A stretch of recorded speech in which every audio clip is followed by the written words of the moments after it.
Welcome and thank you for joining me. I'm Gerry Oginski, a New York medical malpractice and personal injury trial lawyer practicing law here in the state of New York. Today's topic is about proving notice. What is it and why is it important for your accident case? Notice is whether or not the store knew about a dangerous condition and failed to timely correct it. Well, why is that important?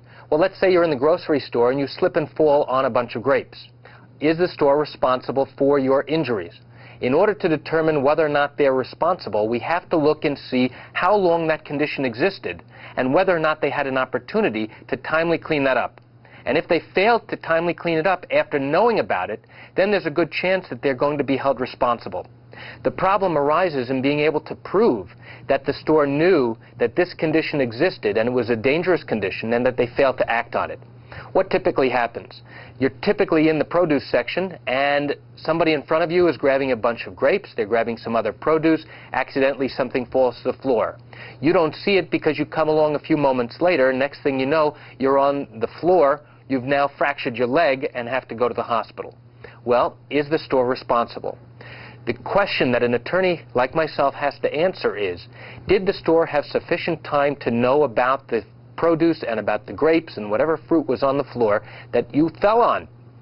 If it happened within moments of the other person just walking by, then how is the store going to be held responsible because literally they did not know, and they're going to claim that they did not know that this dangerous condition existed?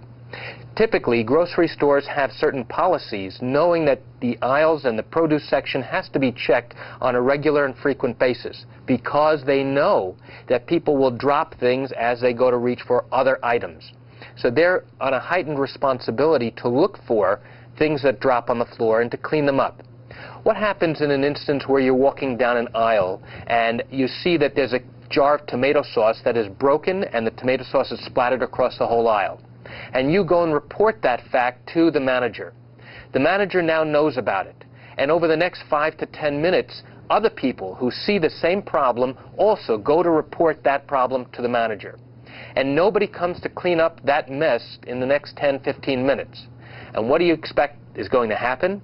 Somebody who's busy looking at their grocery list, not paying attention to what's in the aisle, winds up slipping and falling, and of course they wind up getting hurt, having to go to the hospital and needing treatment. Is the store responsible for not cleaning up that mess in a timely fashion? A store's failure to timely clean up a mess like a broken jar of tomato sauce, and after the manager has been advised by many people about the problem, may result in liability for the store. And that's it for today's video tip on proving notice and why it's important in your accident case. I'm Gerry Oginski. I want to thank you for joining me. Have a great day.